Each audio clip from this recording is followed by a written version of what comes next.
Je pense qu'il est utile d'envisager d'abord les causes profondes. Hein. Pas nécessairement, pas seulement les causes les plus anciennes, mais celles qui tiennent, si vous voulez, à la nature des configurations géographiques et géopolitiques. Comme vous le savez, le Sahara occidental, c'est la partie la plus occidentale du Sahara, mais c'est la partie où le Sahara est le moins large. Hein, puisque vous avez la chaîne du Haut-Atlas qui est orientée nord-est, sud-ouest, qui descend très loin vers le sud et qui condense des précipitations venues de l'Atlantique.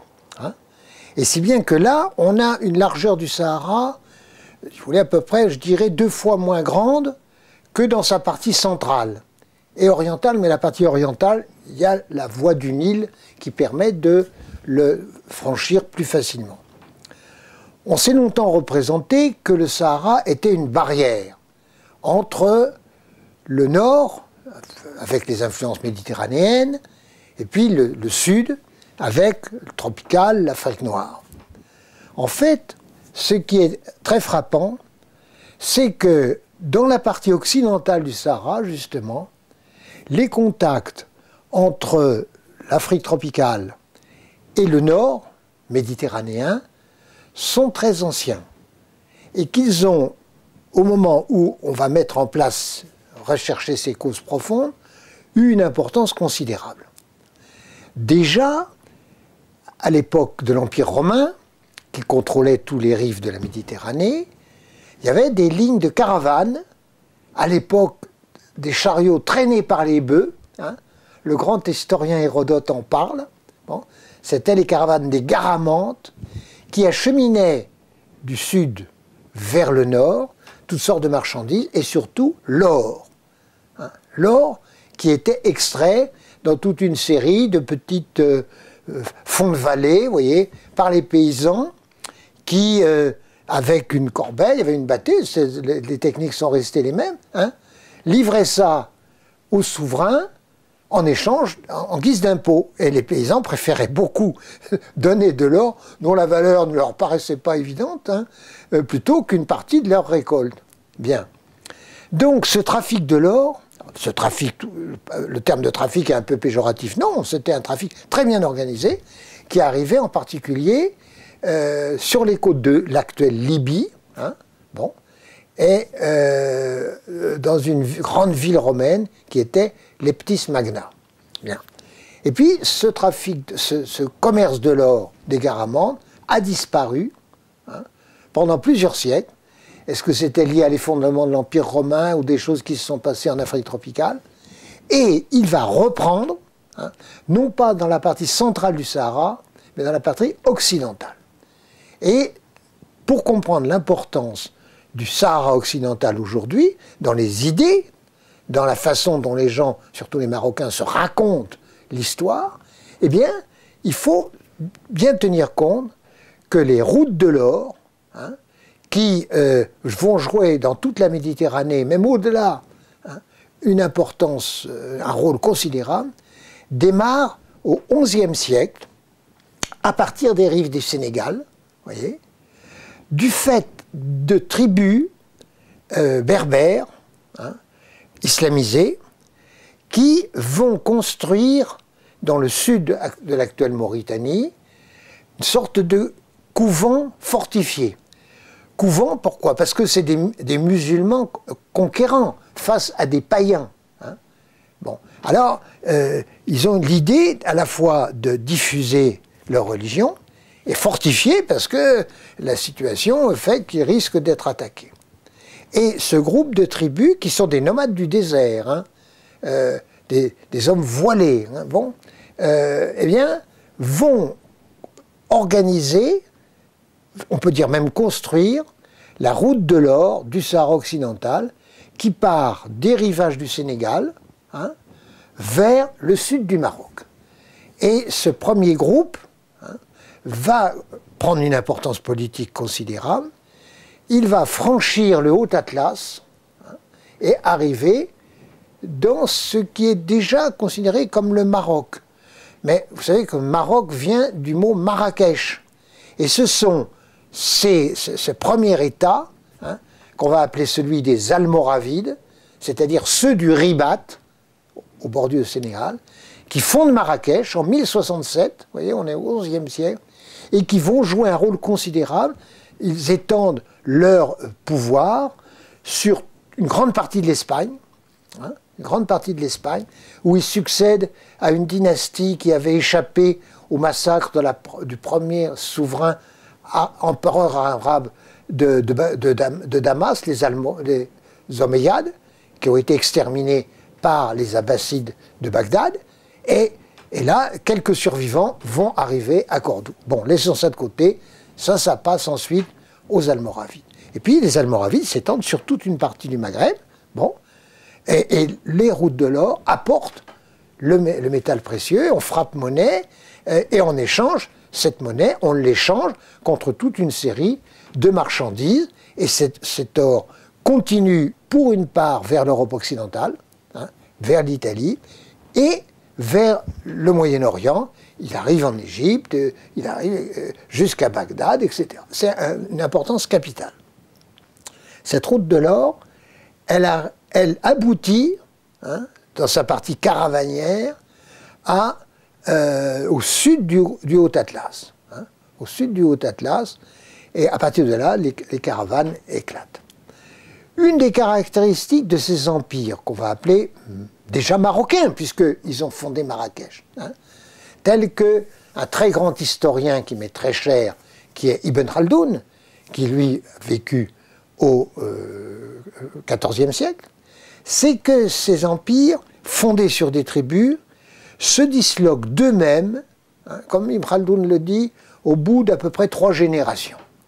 Bon, mais ça se fait. La grande différence avec les empires du Moyen-Orient, c'est qu'il ne s'agit pas d'attaques extérieures, comme ce sera le cas au Moyen-Orient des Turcs, etc. Mais ils se disloquent parce que la tribu royale commence à avoir des problèmes internes. Et les Almoravides sont remplacés par une autre grande dynastie, également extrêmement liée au Sahara, mais ça, c'est pas des gens du désert, c'est pas des hommes voilés, c'est des tribus montagnardes du Haut-Atlas. Et il va former une nouvelle grande dynastie, très très grande dynastie, celle des Almohades, qui s'étend sur l'Espagne et là sur tout le Maghreb. Hein. Et à cette époque-là, le commerce de l'or prend une ampleur considérable. On peut dire qu'au sens propre et figuré, c'est l'âge d'or de l'Afrique du Nord. Et pour les Marocains, mais ça ne devrait pas seulement être le cas des Marocains, pour tous les Maghrébins, l'Empire almohade, c'est vraiment la grande chose. L'Empire almohade, au bout de 3 générations, comme dit Ibn Khaldoun, se disloque, hein, de lui-même, bon, et il est remplacé par un empire moins puissant, bon, qui est celui des Mérinides, qui connaîtra de lui-même le même sort, et puis il y aura une série de royaumes marocains qui vont se succéder, moins célèbres, moins fameux que les 3 premiers.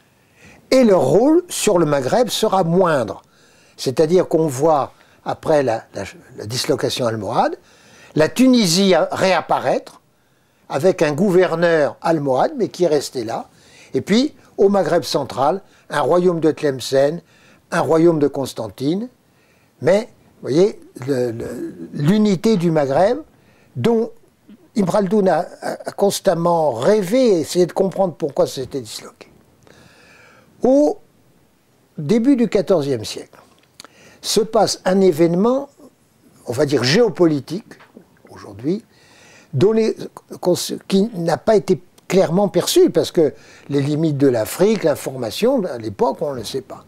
C'est que les routes de l'or, telles que les Almoravides les avaient orientées, hein, avec une série d'étapes dans des oasis, parce qu'il fallait nous faire à boire les dromadaires, etc. Ces routes de l'or vont se détourner vers l'est.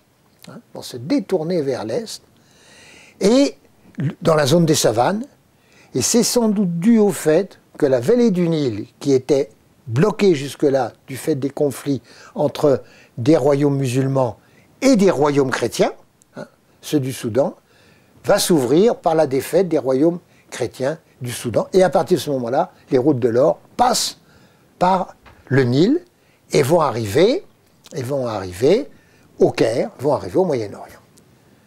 Ça, c'est extrêmement important. Une des caractéristiques du Maghreb, c'est que ce détournement des routes de l'or aurait dû entraîner la faillite de ces grandes villes, Marrakech, Rabat, Fès surtout, etc.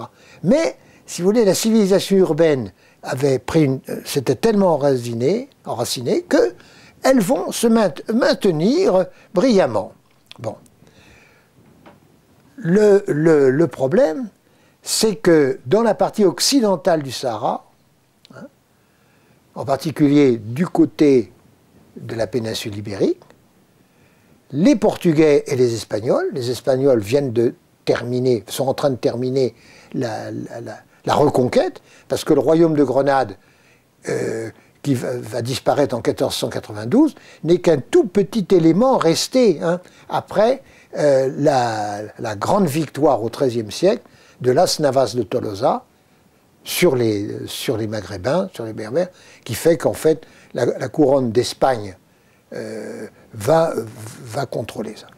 Et là, on sort un petit peu, vous voyez, on va voir que c'est une très grande... Tout ça se joue, c'est une très très grande histoire, vous voyez.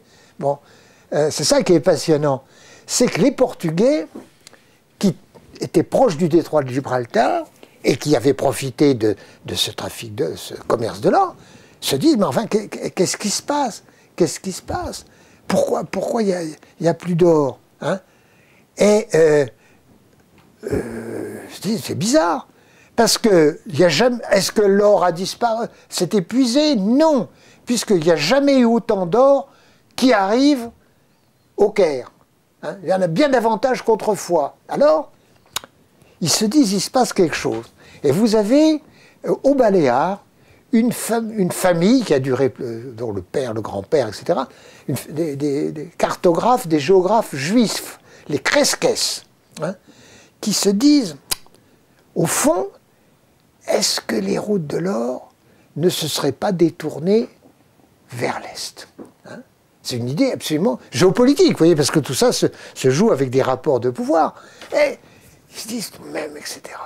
Alors ils vont en parler au prince héritier du Portugal, qui est Henri, le prince Henri, qui va faire un premier raid sur la ville où passaient jusque-là les routes de l'or, bon, Ceuta, qui a encore une position espagnole. Mais il prend Ceuta, tout le monde pensait qu'on allait retrouver de l'or caché, que les musulmans ne voulaient plus commercer avec...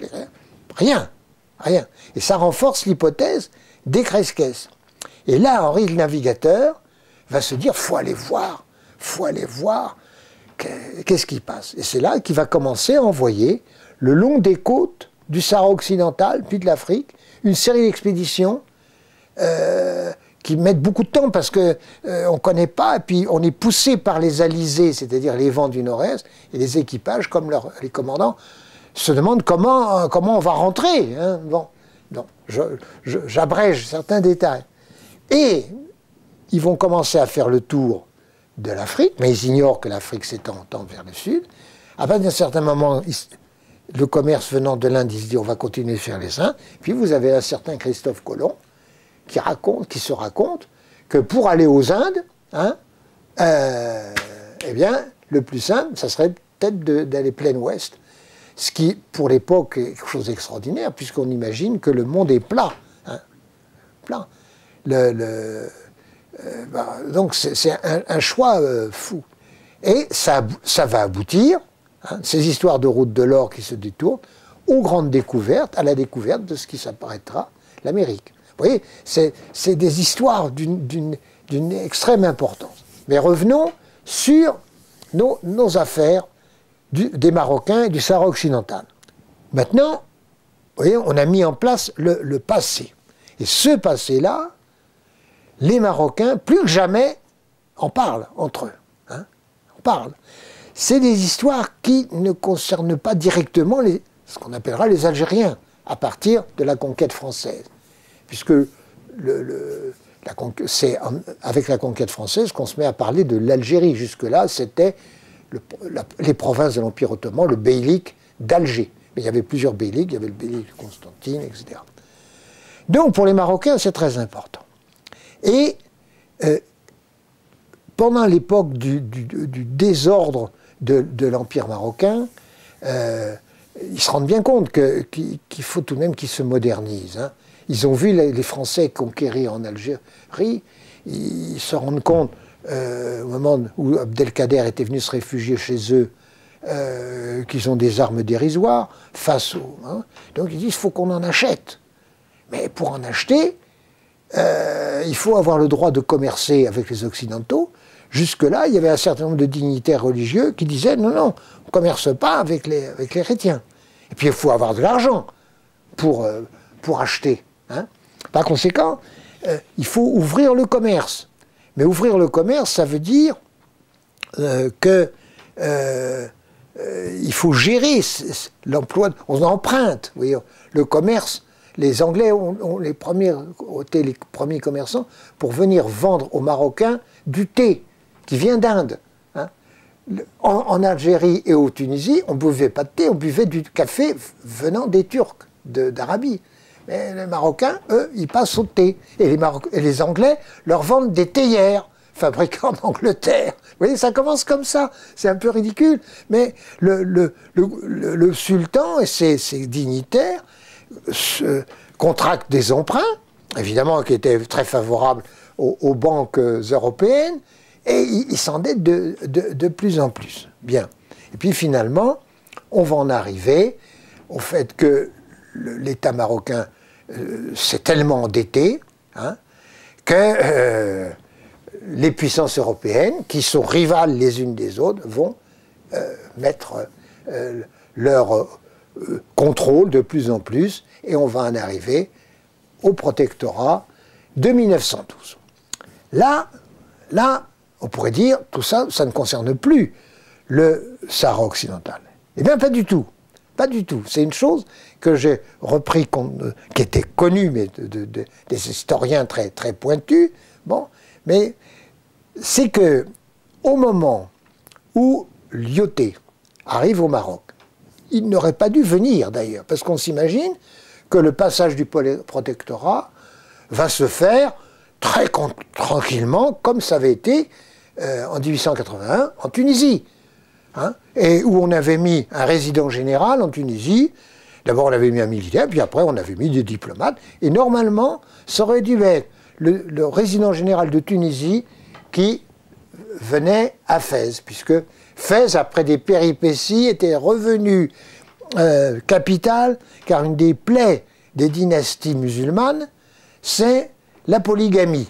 Je ne dis pas ça pour des raisons vertueuses, hein, bon, mais au point de vue géopolitique, la polygamie, ça a une très grande importance.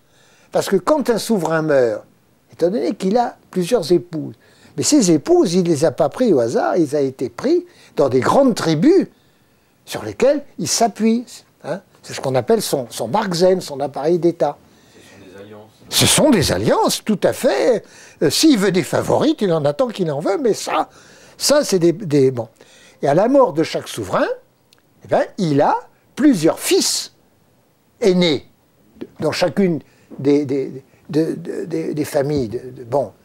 Par conséquent, comme malheureusement, dans un État musulman, c'est les dignitaires religieux, les oulémas, qui se réunissent pour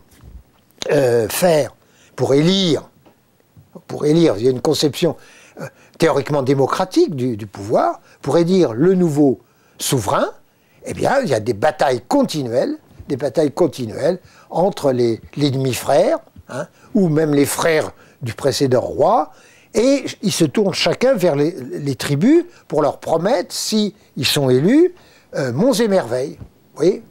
Donc, Marrakech, Rabat, Meknès, pas tellement Rabat, parce que ça avait pas tellement... C'était une ancienne capitale un peu déchue. Fès, Meknès, Marrakech, tout ça, c'est un chassé-croisé. Bon, on peut se dire, ben voilà une bonne occasion de mettre le protectorat. N'empêche que, lorsque le résident général de Tunisie arrive, hein, il ne s'attend pas du tout à ce qu'il va trouver. Un pays en pleine effervescence, ce qui n'était pas du tout le cas de la Tunisie. Hein. Et comme durant toute cette période, depuis le Moyen-Âge jusqu'à l'époque début du XIXe siècle, toute une série d'États chrétiens avaient tenté, les Portugais, les Espagnols, de s'infiltrer. Il y a eu un rôle considérable des confréries religieuses. Hein, parce qu'il ne suffit pas de parler des tribus, il faut parler des confréries religieuses qui sont généralement entre différentes tribus, plus ou moins rivales, et qui prônent un certain nombre de mouvements d'ensemble, surtout contre les chrétiens. Si bien que le protectorat n'est pas arrivé par surprise, mais on en discutait, et il y a une agitation des confréries qui disent le Maroc ne doit pas passer sous la coupe des chrétiens. Hein, pas du tout. Et si bien que lorsque le premier résident, celui de Tunisie, arrive, éclate un énorme soulèvement dans tout le Maroc, pour s'opposer à ça. Alors, il y a un soulèvement dans les environs de Fès. Bon. Mais, c'est là que j'en reviens au Sahara occidental. Parce que jusque-là, je n'avais pas suffisamment tenu compte de ce qui se passait. C'est le contre-coup de ce qui se passe en Afrique noire et de ce qui deviendra le Sénégal. Car, comme vous le savez sans doute, le port, le poste de Saint-Louis du Sénégal, dont l'activité était très brillante, tant qu'il y avait eu le trafic des esclaves, hein, mais comme au début du XIXe siècle, brusquement les Anglais, qui avaient largement profité du trafic des esclaves, décident de l'interdire et d'imposer cette interdiction à tout le monde, le poste de Saint-Louis du Sénégal tombe en léthargie. Bon, bien. Et on envoie vers 1850, vous voyez, sous notre Napoléon III, sous le Second Empire, un officier du... je crois qu'il est du génie d'ailleurs, hein, c'était pas très voyant, il n'est pas général, on l'envoie là, dans ce trou perdu qu'était Saint-Louis. Et il s'agit de Faidherbe. Hein, Faidherbe. Et Faidherbe arrive tout modeste, hein, et il discute avec les notables, plus ou moins métis si vous voulez, qui lui disent que dans l'arrière-pays de Saint-Louis se passent des choses très importantes. Car l'interdiction de l'esclavage par les Anglais n'avait pas fait disparaître les conquêtes d'esclavage en Afrique. Mais c'était, comme ça continuait d'être, des souverains ou des chefs de guerre africains qui capturaient dans des tribus voisines des esclaves pour les vendre. Alors maintenant, on ne pouvait plus les vendre à des Européens, on les vendait à d'autres acheteurs africains. Bien. Et Faidherbe trouve que c'est pas normal, puisque maintenant c'est interdit. Hein. Bien. Alors il cherche à s'interroger, à voir qu'est-ce qui se passe. Il va lui-même voir un petit peu qu'est-ce qui se passe. Bon, il se fait raconter les choses. Et là, il se rend compte que il y a non seulement ce problème d'esclavage, mais il y a le choc entre deux confréries, deux grandes confréries, les mêmes qu'on retrouve d'ailleurs jusqu'au Moyen-Orient, hein, une confrérie, la Qadriya, hein, dont Abdelkader, pour la partie l'Algérie occidentale, était le chef, Qadriya, et une autre confrérie, la Tidjania, hein, et qui sont rivales. Bon. Et vous avez, dans ce contexte, un homme religieux, un jeune type d'ailleurs, qui a fait son voyage en Orient, qui faisait partie de la Qadriya, et il revient avec le prestige d'être le chef pour toute l'Afrique noire, hein, de la Tidjania. Évidemment, son pouvoir ne s'étend pas très très loin. Hein. Et il prend la tête d'un groupe, hein, c'est Al-Hadj Omar, hein, qui est resté très très célèbre. Bon, il prend le groupe des Toucouleurs. C'est un peuple appartenant au groupe qu'on appelle plutôt les Peuls, vous voyez, C'est un peuple de cavaliers, de guerriers, de commerçants, et des musulmans. C'est les Peuls qui ont diffusé. Et ça se propage, la nouvelle de ces événements, hein, se propage au Sahara occidental. Hein. Et l'idée qu'il faut s'opposer aux chrétiens, on pourrait presque dire, hein, elle a commencé par le Sénégal, avec El Hadj Omar. Hein. C'est assez étonnant. Bon. Et El Hadj Omar est en contact tout à fait, par les savanes, avec Médine, avec la Mecque, avec tout ça. Hein. Bon.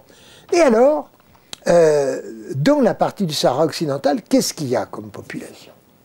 Eh bien, c'est une chose dont il faut tenir compte, c'est que pour l'essentiel, les gens les plus actifs, c'est pas des Berbères.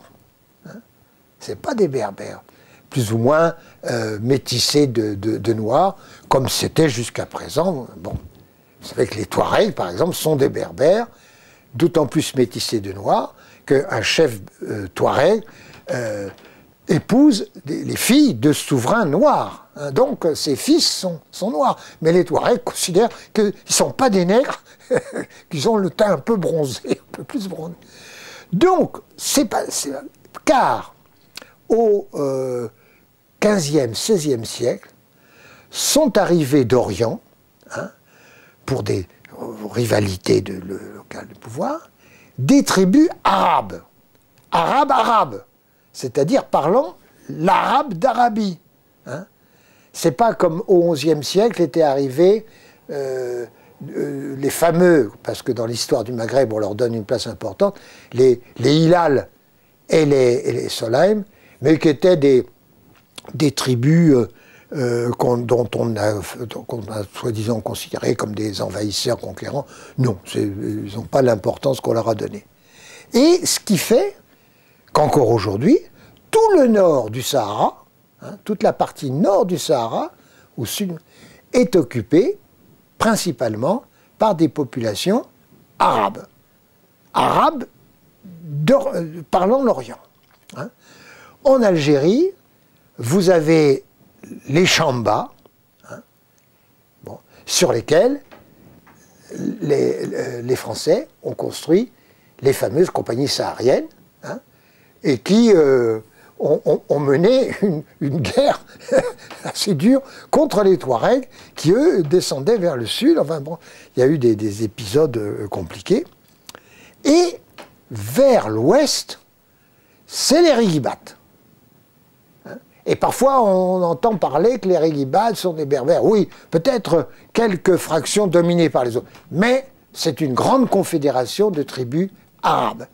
Et étant arabes venus d'Arabie, ils considèrent que les Berbères sont des ploucs, hein, que ne sont pas des vraiment bons musulmans, mais dès qu'il est question de lutte pour l'islam, etc., vous avez vos Rigibats qui partent en tête, hein, qui partent en tête. Ils peuvent d'autant plus le faire que sur la côte du Sahara occidental, il y a quelques postes espagnols, hein, ça aurait dû être des postes portugais d'ailleurs, hein, mais puisque c'est les Portugais qui ont commencé tourner autour de l'Afrique.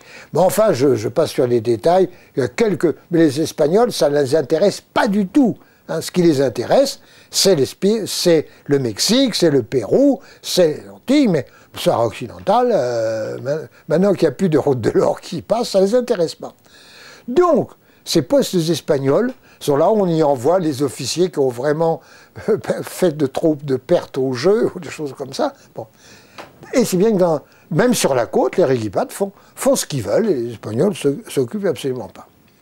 Les Français commencent à se dire, ils sont embêtants, parce que c'était des bons guerriers. Et au XIXe siècle, milieu XIXe siècle, bon, les Rigibats sont menés par un prédicateur religieux qui va jouer un rôle important, hein, qui est évidemment descendant du prophète, parce qu'on ne peut pas être un prédicateur religieux de bonne valeur si théoriquement on ne descend pas du prophète. Et c'est, je regarde son nom, Ma el-Ainin, hein, Ma el-Ainin, et qui s'intéresse là, lui, non pas tellement à l'Afrique noire, mais à ce qui se passe au Maroc. Hein. C'est d'ailleurs un prénom qu'on retrouve assez souvent chez les Sahraouis. Oui, tout à fait, tout à fait. Hein. Et il réussit à regrouper la plupart des tribus réghibates, et pour servir de base à son nouveau pouvoir, il va fonder une ville religieuse qui est Smara.